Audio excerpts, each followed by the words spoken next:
2 ते 3 पाण्यानं स्वच्छ धुतलंय. आता 4 तास ना भिजू द्यायचं. झाकून ठेव.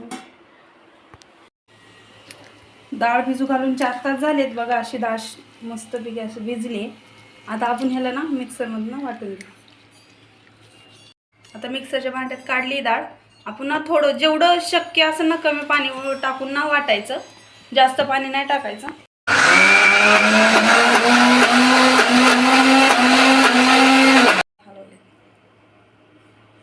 एवढं असं स्मूथ करून घ्यायचं. जेवढं बारीक वाटचाल ना तेवढं तुमचे मेंदू वडे ना खूप छान बनतात.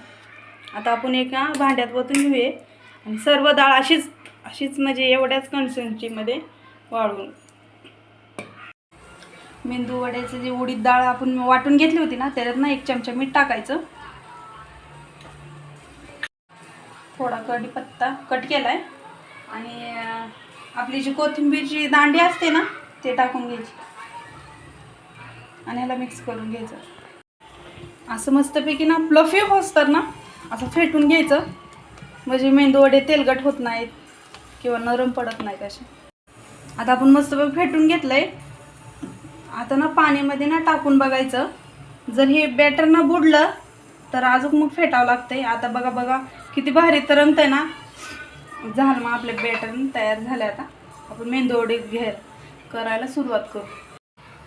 कढईमध्ये ना तेल तापत ठेवलंय. आपण चेक करून घेऊ तेल तापलंय का नाही. थोडंसं बॅटर नाही टाकायचं.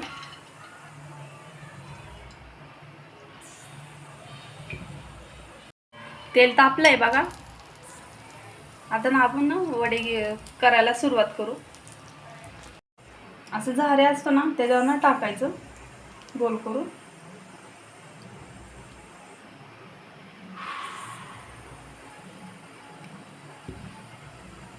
हे असंच ना हे असं सोडायचं. म्हणजे आपल्याला पोळत पण नाही आणि वडे ना भारी होतात. बघा असे गोल्डन ब्राऊन झाले ना मग काढून घ्यायचे. मेंदू वड्यासोबत खाण्यासाठी चटणी बनवा. 1 वाटी खोबरं, ओलं खोबरं आहे. 1 वाटी सफेद डाळ, 1 वाटी शेंगदाणे कच्चे, आलं आणि 2 लसणाच्या पाकळ्या टाकायच्या. जास्त नाही टाकायच्या. आणि हिरवी मिरची. तुम्ही वाटलंच तर ह्याच्यात दही टाकू शकता पण आमच्या घरात खात नाहीत दही टाकून म्हणून मी स्किप करते. थोडंसं पाणी टाकून वाटायचं. अशी बारीक पेस्ट करायची.